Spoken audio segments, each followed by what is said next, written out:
Hi everyone, welcome back to my channel.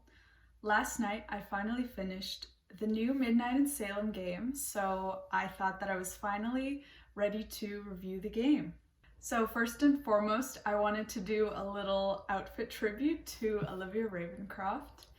Please don't make fun of me in the comments.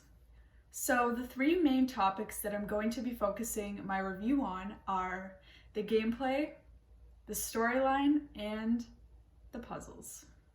Basically, the things that stood out to me right off the bat were the 360 view, or the ability to kind of look all around the room rather than just kind of sideways, and the ability to rotate objects, which was very cool, as well as a pretty empty screen for our viewing pleasure with just one small line for dialogue and a very discreet inventory bar. So the 360 view sounds very cool theoretically, but in theory it took some time getting used to, and I personally don't think that the game really used the feature too much. With the 360 view, of course I'm talking about the ability to kind of look around the whole room as though you were really there, and the ability to kind of look under tables and go completely around an object. Not completely around, but close to. I mean, if you played the game, you know what I'm talking about. The biggest issue I had with this is that it made it really hard to navigate the game. It made it really hard to skip forward and go through multiple rooms very quickly. You know, when in some of the older games you would find like a key or the final missing puzzle piece so that you can now finally complete a puzzle, and you just click through a bunch of times and are able to navigate like 10 different rooms in just a few clicks. So I wasn't really able to do that in this game right off the bat. It took some getting used to it. It took almost to the halfway point of the game for me to really get used to that. It took me out of the game a little bit, I admit. Maybe I'm just slow, but I don't think so. Another problem I had at the very beginning of the game were a lagging dialogue, where the lines of the dialogue didn't match up with the subtitles that were actually displaying on the bottom of the screen. And the cutscenes were very choppy. An example is the chase scene at the very beginning of the game, where you leave the castle and have to chase someone down. And shortly after arriving in Salem, I had the problem of very long loading screens when I would move from outside to inside. So that took me out of the game and almost made me want to give up, but after a quick Google search, I was able to solve the issue by turning down my graphics setting from the high setting to the medium setting in the game, and it actually solved those lagging issues, and the cutscenes were much better. So I guess that's not really a big problem I can discuss, although it would have been nice for me to figure that out earlier in the game, because as I said, I missed probably like I missed a few pretty long cutscenes at the very beginning of the game that I wish I could have seen in this medium graphics setting, such as I said, the culprit running down the mountain from the castle, the car ride with Deirdre, and the performance / speech of Olivia Ravencroft on the stage. Those were all very choppy. I don't know why it took me that long to actually try to find a solution, so it's probably my fault, but maybe, I don't know.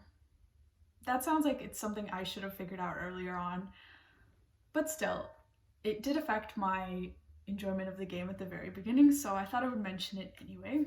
So moving on to the storyline of the game, I absolutely loved it. I loved the whole idea of the witch trials and stuff with this kind of like the dispute with the will and ownership of the land. I thought it was really cool. I loved all the spooky elements of the game, all the ghost sightings. Much better, much scarier than Ghost of Thornhall, and dare I say, Shadow at Water's Edge. Especially at the very end of the game when you're escaping the tunnels. That was really freaky. My heart was definitely racing. A big highlight also for the storyline were the characters, namely Frank and Joe Hardy. It's always such a treat to see them in the games and to be able to play as them in the game. I was so excited. Also, obviously, I'm a big Francy shipper, so it was nice to see Frank's character. He was really well done, and I also weirdly enjoyed the little breakfast scenes that they had where they discussed the investigation. I thought that was a very nice touch, and I really enjoyed that. Now, there was a little weird part in the storyline, which was relationship problems with Ned. I thought that was kind of weird. A weird addition to the game because they've never really, to my knowledge, explored that in the past. I don't want to say that this was a bad thing for me. I didn't really mind it, but it was definitely something unexpected. The whole like calling and ignoring game with Ned and hearing the girl's voice on the other side and them actually trying to discuss their issues over the phone was kind of weird. And even the little speech from Deirdre near kind of the end / middle of the game, which was kind of talking to Nancy about the relationship with Ned. I don't know. It was a little strange to me because, how should I put this? It was a weirdly like, I guess like the whole relationship of Nancy and Ned in the games, you kind of have to have a suspension of disbelief and you don't really think about it. I don't know, at least I don't consider, you know, how Nancy going off on mysteries affects the relationship or really anything like that. I mean, maybe this has been touched upon in some of the older games. I vaguely remember some stuff, but usually, to be honest, I never called Ned in the previous games, unless I had to. So maybe I skipped everything. So maybe I skipped a big part of the games.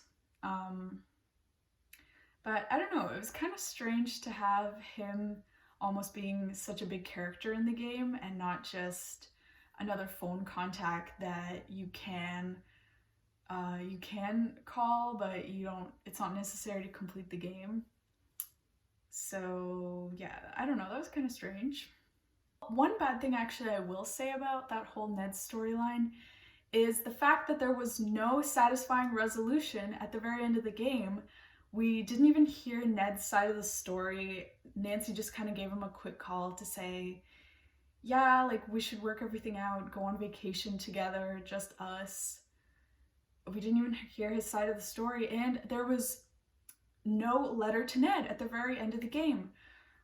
Part of my enjoyment of the last games is how Nancy ties everything up at the very end with the nice stationary screen where she reads the letter to Ned and wraps everything up. It was strange not seeing that. So that would definitely be a small con for me in the Ned storyline. Also, I feel like I've talked about that for way too long. I feel like I've talked about Ned for way too long. But speaking of things that weren't wrapped up, now I don't know if this just happened to me because I didn't complete all the necessary steps to make this option available, but I just did nothing with the Book of Apologies. I couldn't give it to the Perrys.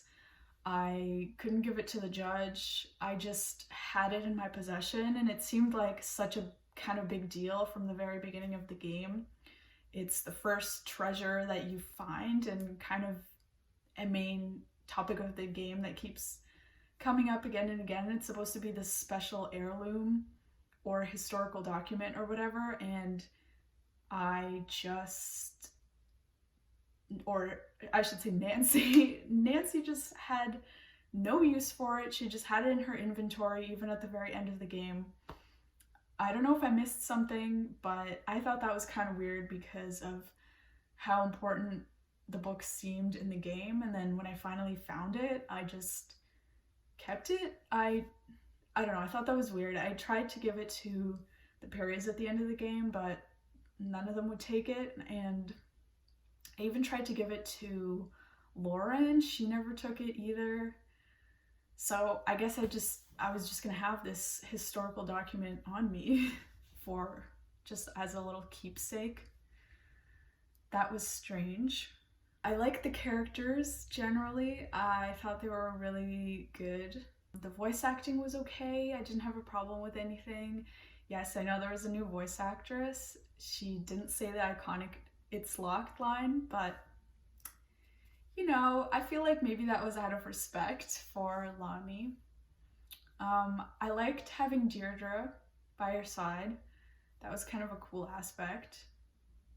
I liked all the characters. I liked the Perrys, the sisters, even though they weren't my favorite characters, because basically the ethics of the sisters are very confusing to me. So, spoiler alert, but Tegan started the fire at Hawthorne House, and May knew about it because she saw her, and May spent the whole game basically not giving an alibi because it would incriminate her sister. But then in the very end of the game, she was so quick to condemn the sister. She didn't try to stop Nancy when she told the judge that Tegan was the one that started the fire, even though she literally spent the whole game trying to protect her sister. So that was weird. And another thing I don't get is why Tegan would even call someone for help to clear May's name if she was the actual one that started the fire and they had no proof that it was even May. It was just hearsay and rumors. Why didn't she just let this whole thing ride out and then none of the sisters would get in trouble? Why would she call someone to investigate? I don't really get that. Now, the last thing I'm going to talk about are the puzzles. If you are a Nancy Drew fan that loves the Nancy Drew puzzles from the old games, you will be sorely disappointed.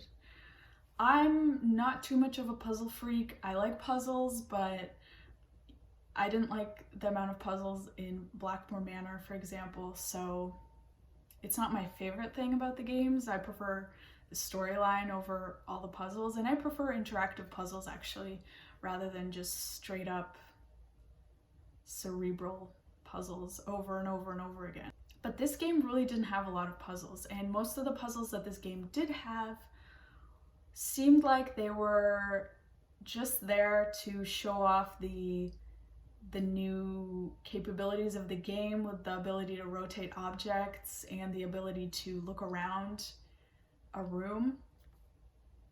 But the room aspect wasn't really shown off as much as the rotating part, I don't think.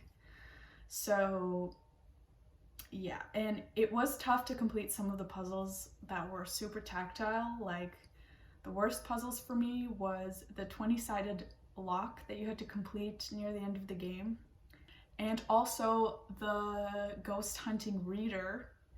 The sound was driving me crazy, and for some reason it was hard for me to drag up and down to get the graphs to match. So I mean, the puzzles weren't inherently difficult, but it was difficult in terms of actually trying to click on stuff and make it work. It wasn't that easy. Also, there is a lock-picking puzzle copied straight out of Phantom in Venice. And the only puzzle I really liked was the cipher puzzle. Maybe it was because I was playing as the Hardy Boys, but probably because it led to a scavenger hunt, or it was kind of at the end of a scavenger hunt, and it had kind of a story in it, and that puzzle was really reminiscent of some of the classic Nancy Drew game puzzles that we know and love. another thing I wanted to mention about the puzzles is that, now this is neither a good or bad thing for me, but you couldn't really see the future puzzles around you. So you know how in some of the older Nancy Drew games, when you enter a new room, you can kind of pick up a box and you open it and you see like, oh, here's a puzzle, but I need more information. Or you look on the mantelpiece and you're like, here's a puzzle, but I need more information. And you can kind of see the future puzzles that you're gonna have to solve. This game didn't have any of that. So you could only really do a puzzle at a time, and yeah, I kind of missed that element of trying to tinker with stuff in the past games, trying to tinker with the puzzles, even though you don't know what it's about and you know you're missing information, you can kind of, when the game gets slow, you can kind of walk around and just tinker with them. I really missed that. But yeah, overall I enjoyed the game because I love the storyline and the characters. It was my favorite part for me, and I guess I hope that Her Interactive makes more games in the future. I'll definitely be looking forward to that. I hope this isn't the last game, even though it might be. It might be the last game. The low points for me was this game was more difficult to navigate, and the graphics seemed way too intense for what the game was. But I think that could be solved in the future when Her Interactive gets more used to the new game engine, because I think at this point they might not know what aspects of the game take up the most graphic card usage, if that makes sense. That's why it looks like that. So I think it's something that could definitely be solved in the future. The game definitely was a little rushed, but overall I liked it. This might be an unpopular opinion, but I'm a huge Nancy Drew game fan, and I'm gonna buy the new game if they ever have a new game. I hope this isn't the last game. And despite all the problems and the fact that this game seemed a little rushed, even though it took them 4 years to make it allegedly, I enjoyed it for what it was.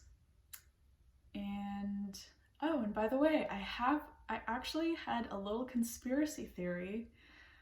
I don't know if I'm going to make another video about this. I might not, because I don't know if it's even true, but I have a little theory that Her Interactive didn't actually make this game, because I was looking at the credits and it seemed like another company was at the top of the credits list in terms of the storyline, all the design, all the development. So I don't know. Maybe that's a well-known fact, but I didn't know that. So thank you guys so much for watching. I hope you enjoyed this video. Please let me know your thoughts on the game. I would love to talk about it in the comments with you, and I hope you have a wonderful day or evening. Bye!